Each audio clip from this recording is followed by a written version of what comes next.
What's up, everybody? We are back. Thank you guys for tuning in to the Lucky Titan podcast. I am so stoked to have you here.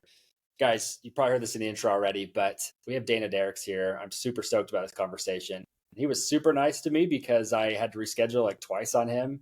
It has nothing to do with how cool you are, just so you know, Dana. It's very helpful for me to have flexibility in my life. But we're excited to have you here, man. I'm very, very excited to deep dive into this new venture you're moving into. It's always fun for me to get people who've already done something really cool, and then right afterwards they're like, I'm watching this new thing, and that's when I love to meet you guys. So it's an honor to have you here, man. First off, say what's up to everybody. We'll hop in. What's going on, everybody? Appreciate you having me and getting to come in and share some stuff with you and hang out. You bet, man. Super awesome. They will enjoy it. So guys, just as always, make sure you're not driving when you're listening to this. Put out a pen and paper and make sure that you guys take some notes here. This is going to be a really, really cool episode. So, Dana, I want to ask you this because you shared this with me before the interview, and I thought it was so interesting because you've already had one really, really successful company, multiple 2 Comma Club winner. Everybody knows your name, written a really amazing book. And then you said, okay, now I'm going to go into real estate. And most people will be like, isn't it usually the other way around? So I want to know, like, what was that point in your journey where you're like, oh man, I need to get it. I need to get behind this real estate. Oh boy. Well, that's a great question. So if anybody's like out there that either owns real estate or has thought about it, but doesn't self-identify as like a real estate person, that's me too. Okay. I own a lot of real estate, and still don't identify as a real estate guy. So I don't know why. It's just, they just seem so different than me. Like, that's not me, right? Like, so that's all good. I think for me, the sort of aha moment came. So the thing is we can make a lot of money, and there's a lot of people that make a lot of money and get these awards, but there's very few that keep the money and make that money do more than just, buy stuff. So big moment for me was reading this book right here, Robert Kiyosaki's Rich Dad, Poor Dad, and specifically just the Cashflow Quadrants. So if you haven't read this, you have to read that. It's like and that of business. Literally, like, that should be the book that everybody in college has to read, or everybody in high school has to read to even get through. But so that made me realize, there's more to this than just making money. There's something called putting money into something else and letting that grow. And then I realized I actually kind of mistakenly got into real estate back in college. I was sick of paying rent on a place that just sucked and a landlord that sucked. And so luckily for me, it was like 2011, 10, 11, and there were some good deals. So I entered the market at a very good time, unbeknownst to me. And I bought a first house, was a foreclosure that I got a great deal on. And I bought it for like $105,000 in the town I lived in. Had a bunch of buddies that preferred to live with me than, random place. Random room. So instantly I started, back when I was like 21 years old, I started getting paid to live. And I was like, oh, this is sweet. So I was accidentally a real estate investor, I guess, back then. And then all these years later, I kind of think back to that, and I was like, geez, I should have done more of that along the way, because it didn't take me much. It was no different than just living and existing. And I was accumulating wealth. So I get into that more, but that was kind of the big aha moment for me. See, and it's cool because, like, I know I kind of teased at the beginning of like, oh, people usually start in real estate and then leave it. And it's because a lot of people go into like selling real estate versus what you're doing is true wealth building. It's interesting because, when you first approached me about coming and talking about this topic on the show, I was like, that's interesting because I know you from the copywriting space, right? And your time with the Dream 100 and going, okay, that's how I know you. But you started talking about wealth building and it cued into me. And most of you know this if you've been listening to the show for any amount of time. We've had 2,000 entrepreneurs on over the last, 8 years, 10 years. And all of these people, every single one of them will tell you, I have a business so that I can fund my real estate ventures. And I just remember literally 2 years ago, I was like, I've made quite a bit of money. We've done a lot of different things and made some money, but I'm like, I really suck at keeping money. And it's not even because I'm a big spender. It's because I'd roll it back into the business instead of rolling it into something that was valuable. And so, Dana, what you're doing with this cabin concept is you're basically taking and turning these cabins into cash flowing properties, but you're not doing it in like a, what did you call it? The arbitrage way, like the douchey way? Arbitrage. Arbitrage, that's what it is. You've been working on that one, I'm sure. Might be, yeah. You got me. Yeah, so here's the reality. I say that lovingly, but the reality is this. If you guys have ever heard of like Airbnb arbitrage or whatever, you know, there's a reason that the landlord isn't putting up their property on Airbnb or VRBO. Because, and I bet Josh could maybe attest to giving a trial of this. I don't know if I want to put you out there like that, but Okay. what was your experience trying that? Well, I mean, the big problem that we had was that according to all AirDNA and our coaches, whatever was telling us was going to work with an arbitrage deal, that area just wasn't renting. And I still have no idea why. We made some good money with it, but then it was like this constant battle with the landlord because they saw how many people we had coming into it, and they're like, "Well, that's not really what I was thinking. You know, what happened? I was thinking you'd have a few nights full," and it just became this whole like argument between us and the landlord versus us like both getting a big win out of the deal. You know? Absolutely. And if it was something that the landlord could have done, you know, they would have done it, right? So it's not because they're too dumb to do it. It's because they realize that, oh, this isn't viable for me. And so that's like, no offense to anybody, and there's probably anomalies, but that's kind of like the bottom tier opportunity because you're missing out. There's like, I don't know if to get too into it already, but there's 3 ways that you should win on your real estate investing. And when I think real estate investing, I'm talking about short-term rentals, so STRs. And if you're not familiar, and those are the way I do it. Is my real estate is the number one highest ROI producing real estate in the world. So it's better than any commercial, any big multi-units, everything. It's the highest ROI producing. All right. So that's what I'm in right now.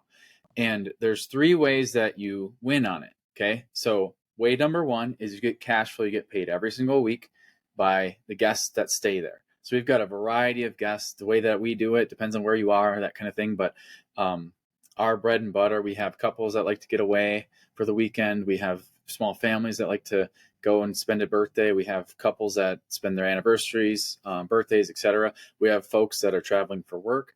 Those are our MO, and they are high spenders. They're perfect, and they're very respectful. They're not partiers, right?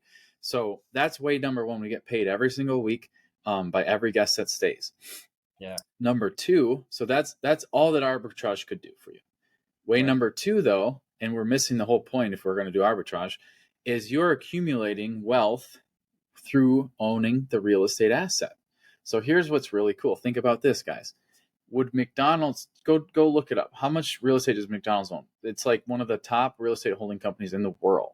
It's crazy. It's massive, right?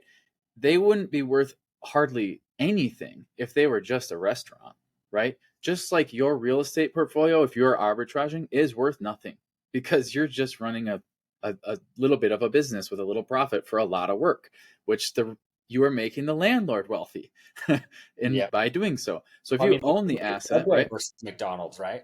Look at Taco Bell versus McDonald's. Right? There's a reason why McDonald's is this huge. People are like, oh, it's because there's more McDonald's. There's more Subways per capita than there are. Way more. Than there are McDonald's, but they're worth like, what is it, 25 or 50 times more than Subway. It's crazy. Anyways. Yep. Sorry to interrupt your flow. No, freaking great point. So, and they couldn't give Taco Bell away. Like the companies, I know you guys think that the argument I get back, which is it's not right, is, well, I need to make a bunch of money. Like I need the cash. Yes, you do, but you're not building something that's worth anything. Even if you sell it, I mean, good luck. Good luck selling your company and getting a nice price and not having a nightmare out of that. Okay. Yeah. So if you talk to someone that's really attest to this, it's not, it's not fun selling a company. we may have been trauma bonding off air about that. Yeah. So that's the big piece. That's like McDonald's runs. Imagine McDonald's operating without the real estate. Like it's not McDonald's. So Right. that's the second piece. And then for the the wives out there, or the people that are more less monetarily driven and wealth driven and stuff, um, the third way that you win in this is you get to enjoy that asset, enjoy the cabin, enjoy the vacation home, etc. So we have one of ours is on a lake. Never imagined I would own a cabin on a lake, by the way. One of our cabins is on a lake, and we can literally go walk down the backyard and jump off the dock and swim, fish off the dock, like all these cool things. So when guests aren't staying there, or if we want to block them off for a holiday or birthday, whatever, we get to stay there and enjoy it. So it's like my wife's dream come true. She Right. lets me do all this crazy stuff, and then it's like, well, as long as we can stay there for 4th of July. All right, the opportunity cost of that kind of sucks, but it's Yeah, worth it. exactly. If I have My to wife give does the that. same thing. You're like, you gotta quit picking the most like busy weeks. That's the week it's gonna fill up. We'll go like on July 25th or something when nobody's up there. Christmas in March sounds good. Like Yeah, exactly. that's how we do it. That's But good. that's the trifecta. That Yeah. right there is smart investing in real estate, and everybody in your family wins that way. It's genuinely a lifestyle investment. I mean, I look at, you and I are both in this space, so we get it. Like people love the digital space because they think it's this crazy lifestyle opportunity. And then you get into it and you're like, it's a busy space. I mean, you're traveling constantly, but it's not for fun because you're out on stages, you're talking to people, you're doing sales calls, and all these other things. It's a busy life. Like if you genuinely want a lifestyle business, I could think of no better way. So I do want to ask you this, 100%. Dana, because my curiosity with it is what's the strategy, right? Because with people who are looking at this, they're going, okay, that's fantastic. I can't put 20% down on a cabin right now. So walk us through that. Like how would you recommend people get into this as a venture first off? Yeah. So it totally depends on your specific financial situation and your goals. But we go over, I don't have time to do it right now, but it, I go over, there's 5 ways to acquire, to fund a deal. 2 of the 5 don't involve a bank at all. So we're getting creative, right? And it's awesome. It's not like it's not this fallacy that like you would have to be born into a like rich family and all this. Like it's not nothing like that. But there's two of the 5 ways you don't need a bank. Another 2 of the 5 you don't need any money out of pocket. So my first cabin that I bought, and of course interest rates are different now, and that's ever changing. But for the most part, even still, guys, if you can know something about real estate, getting 17 to 20% returns on an STR right now, it's better than 7% interest. So, I Yeah. mean, you can sit on the sidelines and let everybody else scoop them up, or you can get on, get in the game. But for example, my first cabin we bought, I knew nothing about Airbnb, and other than staying at one, like we partied at one once with buddies, and they like wrecked it, and I was like, oh, that's not good. But that was in Boise actually for a work trip over to yeah. But The headquarters. the You won't say yeah, the name. we didn't trash it, don't worry. But Right. I wasn't allowed back at it. I'll just put that. So I didn't know anything about Airbnb. I just was like, oh boy, that we found a cabin that was gorgeous, and it was right near my wife's grandparents, so it'd be awesome to stay there with the kids and all this. And I'm like, you know what? Worst case scenario, like I can afford to pay for this, even if it doesn't take off on Airbnb. It's in the middle of nowhere, literally in the middle of nowhere in northern Wisconsin. The nearest gas station is 15 miles. It's on a gravel road. So like this, we're talking middle of nowhere. However, we're not, when I say cabins, I'm not saying like a shanty that's built into a tree. Like this is a gorgeous home that has fiber internet. It has a jacuzzi tub. It has a double walk-in shower. It's got very nice amenities. Anyway, I didn't have to pay anything out of pocket. I had a little opportunity to use some leverage. And by the way, no, I didn't have $6 million cash laying around either. But I just took a gamble, and I've discovered a ton in the last 3.5 years. And that one has been amazing. We were super host within 6 months. and it is booked every weekend throughout the year, even when it is 25 below zero here in Wisconsin. It is booked every weekend. I kid you not. So we figured some things out, I guess. Yeah, I'll say the marketing side of it's probably where I would assume you're really crushing it, because I mean, there's a million people out there who teach you how to acquire a home, right? And there's 1,000 ways to do it, but you've what really the differentiating factor, I'm guessing, is that you're bringing is like, here's how you actually guarantee that it stays full, because that's the biggest problem with Airbnb. And I've been trying to get my family members. So my wife's family, for those of you who listen to the show, you know this. They're all very like engineer based. They're very smart people, but very risk averse. They'll even tell you that. They're like, I have no interest in taking risks. And so, but they really want to get into real estate. So they're like, we're going to analyze every single deal to its perfection. And I'm just like, just throw money at it. Let's just see if it works. Right. And so what I can tell you though, is like the big difference that would even make them feel confident would be, well, how do you make sure that it actually stays full? So that would be like my big question to you, Dana, is like, how are people full? So there's a few different ways. So I will give you some free advice here if it's helpful for them. So there's a few ways that you can push, rebuttal, and squash those objections. So number one, I would start with, do you guys want to enjoy free family vacations? Because that's way more important than any numbers that they're right. So worst case scenario, like we said, we get to enjoy it and we can afford to fail on it. That's fine. Yeah. Second thing, I would make sure that, so it's not just the cash flow. That's the thing. Arbitrage, it's all about the cash flow. So everybody kind of focuses on that. What we do in my process that I've created is I'm finding a good deal. So I'm not buying something that's overpriced. So I find a good deal, and there are lots of good deals in this market. I just bought a cabin, my last cabin I bought last fall, and it appreciated by over $125,000 in less than a year. So there are good deals out there. There's certain reasons for that, in which I share with you guys more intimately inside some of the stuff I'm doing. But the other thing is the asset. This is really critical. The asset that we're building, we're buying something that we can, kind of fix up and find an opportunity to raise the value of it and raise the marketability of it to resell it. So if we had to, let's say, as a plan B for the analytical, really smarter than me folks, well, worst case scenario, we'll be able to sell it in a year and we'll probably make money on it, even if it doesn't rent out. Because here's what's really cool about it. I like to find opportunities. Like my very first house in college, it was a single family home on a foreclosure. I converted it to a duplex because one of my roommates, they were too loud. I had to separate us. So I converted it to a legal duplex and it instantly was worth 25% more because I did that. Wow. Right. So we're finding same thing. I just bought our cabin on the lake. I turned it into an Airbnb. So now we've got multiple types of buyers to go and sell it. We can sell it to the investor when we've got the tax returns and the paperwork and the permits, etc. It's an Airbnb. So now we're not only factoring the real estate, the cabin, but also the revenue of the Airbnb into an investor to buy it. Okay, worst case scenario, it doesn't do well in Airbnb. Well, it's still a really nice cabin that some wealthy family that doesn't care about Airbnb-ing it would love to own. So that's kind of your insurance policy, is the real estate. So in other words, I'm sorry to get on a tangent here. No, that's awesome. You can grow a business all you want and it can be worth something to sell, but if it fails, it's worth zero times zero, zero. You can try this Airbnb stuff and you can buy the asset and you can make it nice and marketable. And if it doesn't rent, that's okay, because you still have real estate that you can sell and get your money back out of, right?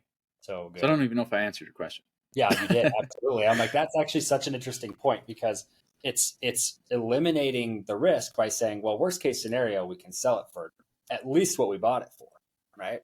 And you're out a little bit of money, but you're like, hey, just making it an Airbnb increases the value, increases who'd be willing to buy it. That's actually a really interesting point. I'd never even considered that, because it becomes it's a cash flowing asset to a lot of them.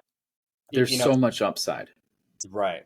Well, you and I talked about, like hedge funds and REITs and all this other stuff. Like all these people are putting together these funds, and you know what they look for is, it's not for huge gains.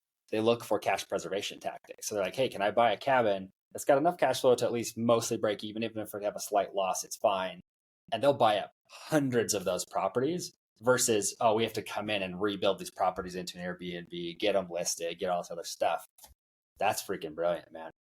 Makes me want to just buy That's where it's houses, turn at. them into Airbnbs, and just resell them just for that increase. I think that'd be really interesting. Or just worst case scenario, you hold it and it pays for itself.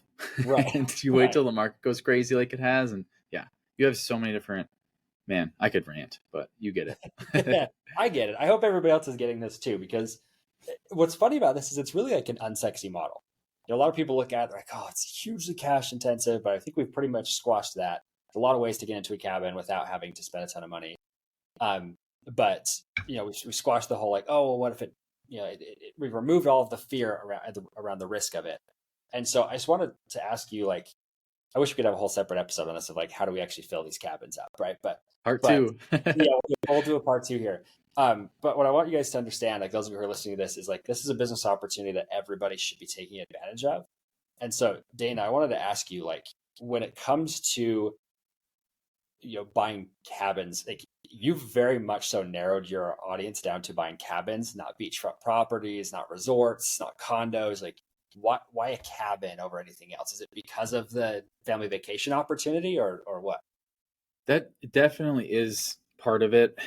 So it should be, that's another fallback plan, right? Like it should be something your family enjoys. So the word cabin can be it can be loose. You can go buy land. Why don't you go buy 10 acres of land? And if you guys like to camp on it, go camp on it. People put land on Airbnb too. Like, so it's really about what you want. Or if you like to go to a condo and you have an opportunity to buy one, go buy it. Right. So I guess it's less, it has to be a cabin per se. It's just, that's what my family has really liked and enjoyed. And this process can be used for, variations of that. But the big thing too, I've found is there is a massive market of human beings that want to escape the hustle and bustle of their life.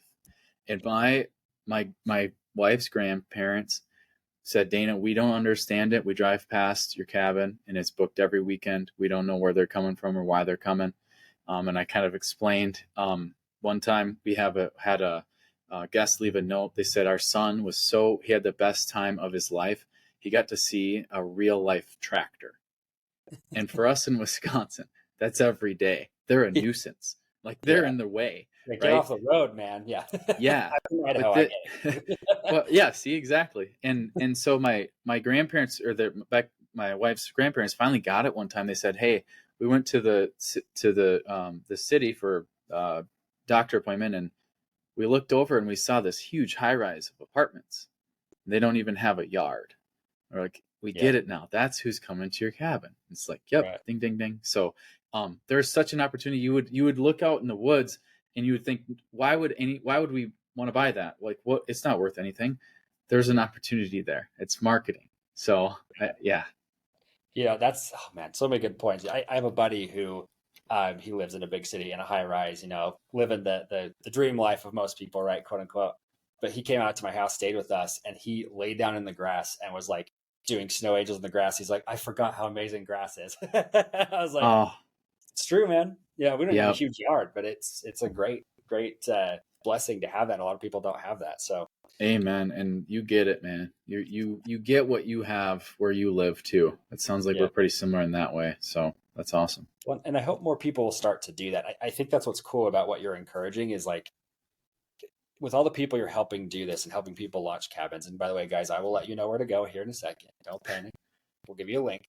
But what you're really providing is an opportunity for people to escape from that hustle and bustle. I get people who make fun of me all the time because we live in Idaho Falls. It's not even Boise. We don't have an international airport. We're like small town. I've And flown in there before. Yep. oh, really? Idaho Falls. That's actually Yep. very surprising. Nobody ever has. But it's a beautiful city. But a lot of people look at that and they're like, oh, but you're not around and all this busyness. And I've even found for myself though that with all the traveling I still have to do, I love being able to just go escape to our cabin. And we're literally going this weekend. We'll be leaving Friday night to spend the whole weekend there again. And I'll go out and fish. We'll go four-wheeling, do all this stuff. And I forget sometimes that most people, like 95% plus of people, don't ever get that opportunity in their lives, right? So it's really cool. You can provide that as an opportunity for people. So, I mean, it's a win-win-win for everybody. You're getting a win for the property. You're getting the win as the person who's coaching people, but they're also getting the win as the consumer. It's a cool model, man. Amen. I'm impressed and jealous. And It's like, we get so much, there's so much satisfaction too, even if you're not a very like people person, like to host people. Like we get people, like we get couples that spend their honeymoon at our cabins. wow. Like how cool is that? Right. So yeah, it's amazing. Yeah, that's pretty sweet. Just make sure you change the sheets afterwards. Yeah, should I say that on air? I don't know. It's an extra charge for that. Yeah, we buy new sheets after honeymoons. Yeah. Amazing. So, guys, I want to just give everybody just a call to action on that awkward note. Make sure you guys go and check out cabinsecrets.com. Dana's put together a really incredible program. It's very, very cost effective. I'm not going to tell you the price because I like to let them price drop. But if you're the type of person who's like, well, I've always wanted to do this, but I'm still not ready yet. I can't make the down payment. I can't do these things. I highly recommend you go and invest in Dana's program. This is a program that's going to be for any person, even if you don't have any wealth accrued at this point. It's a great way for you to get involved. And he has a program in there, guys. I honestly can't believe you're charging this little man, but I'm just going to say it. It's a very, very low price, very, very low price to literally get one-on-one coaching with him to help you get into these first properties and get them cash flowing, which is super, super cool. So once again, guys, it's cabinsecrets.com. And Dana, I appreciate you, man. That was an awesome episode. I hope people got a lot of value out of it. Thank you, brother. Appreciate you so much. You bet. Okay.